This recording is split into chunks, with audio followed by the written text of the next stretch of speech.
Olá, povo amado de Deus, paz e bem. Temos a graça de iniciar uma nova semana com o Evangelho de hoje ensina. Esse nosso encontro diário, que quer ser para você uma oportunidade que você está dando ao Espírito Santo para que ele venha falar ao seu coração.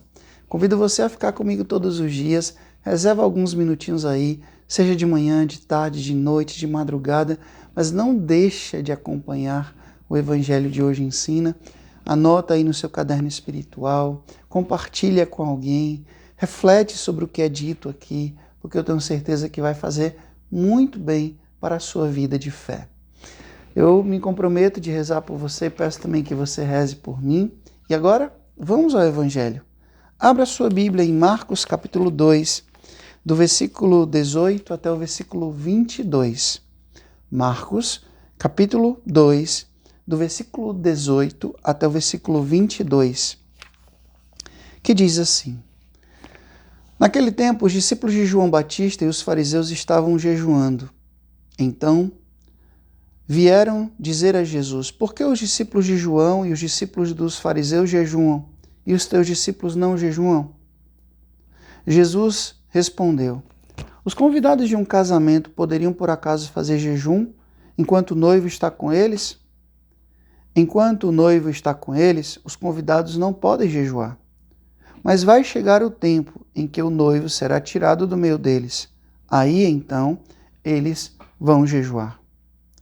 Ninguém põe um remendo de pano novo numa roupa velha, porque o remendo novo repuxa o pano velho e o rasgão fica ainda maior. Ninguém põe um vinho novo em odres velhos, porque o vinho novo arrebenta os odres velhos e o vinho e os odres se perdem. Por isso, vinho novo em odres novos. Palavra da salvação. Glória a vós, Senhor. Povo amado de Deus, estamos na graça do tempo comum. E o tempo comum é o tempo em que nós contemplamos o mistério da vida pública, da vida de Jesus, da missão de nosso Senhor. Ele que saiu de Nazaré, ele foi para o deserto, fez um retiro de 40 dias, depois foi batizado e começou a anunciar o Evangelho, a boa nova do reino, a curar as pessoas, a libertar as pessoas, a despertar no coração das pessoas a esperança, anunciando o reino do Pai. E Jesus começou a encantar o coração de muitas pessoas, mas também começou a incomodar muitas pessoas.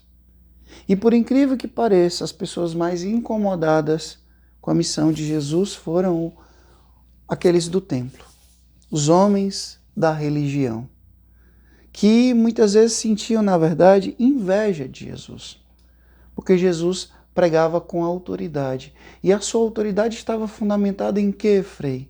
No seu próprio testemunho de vida. Ele não somente dizia, mas ele fazia. E hoje, tanto os discípulos de João Batista, como também os discípulos dos fariseus aqui, diz claramente no início do Evangelho, olha só, os discípulos de João Batista e os fariseus estavam jejuando. Primeiro eu quero dizer para você que a prática do jejum é algo comum em praticamente todas as religiões. A gente fala muito do jejum na época da quaresma, né? Mas na verdade o jejum, hoje, a ciência da nutrição fala da importância do jejum para a nossa saúde, né? Até mesmo para curar muitas enfermidades. Então, a gente descobriu, né? A gente precisa redescobrir o valor dessa prática, que não é simplesmente deixar de comer. Jesus, ele fala, quando você for jejuar, perfuma a cabeça, lava a cabeça, perfuma, e não fica parecendo que está jejuando para que as pessoas tenham você por piedoso. Não. Não é algo meramente exterior, é algo interior. Jesus, ele fala sobre a importância do jejum e ele mesmo jejuou. Se privar de uma determinada comida, se privar de uma determinada bebida, não somente para ter um corpo esteticamente perfeito, mas para fazer um exercício espiritual. Porque uma das coisas mais interessantes do jejum, meu povo, é exatamente o autoconhecimento.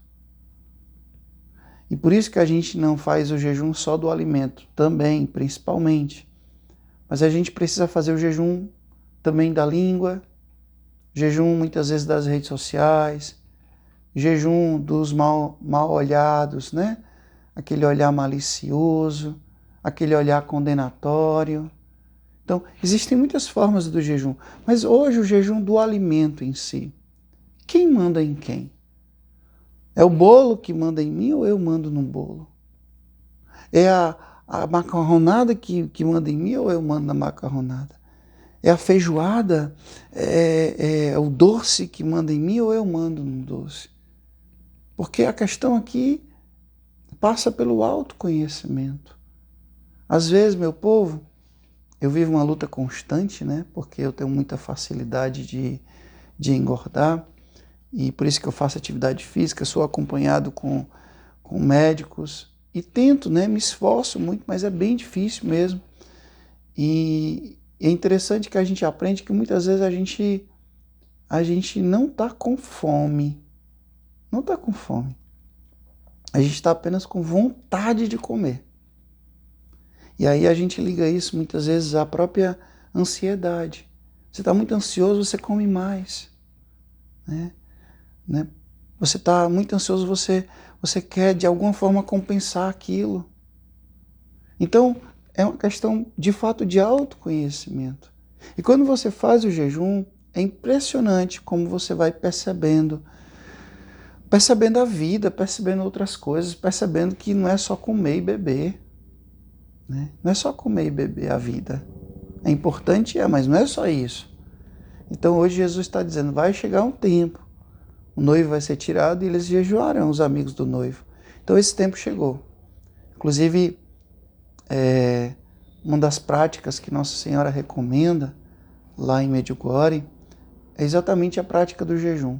E Jesus mesmo disse, tem alguns tipos de demônio que só são expulsos com oração e jejum. Então, meus irmãos, minhas irmãs, que a gente possa abraçar essa prática. Eu sei que é difícil, mas não é impossível. É um exercício, né? Você vai fazendo aos poucos, de repente você conseguiu. O Senhor esteja convosco, Ele está no meio de nós. Que Deus Todo-Poderoso vos abençoe. Ele que é Pai, Filho e Espírito Santo. Deus os deu céu, paz e bem. Até amanhã, se Deus quiser.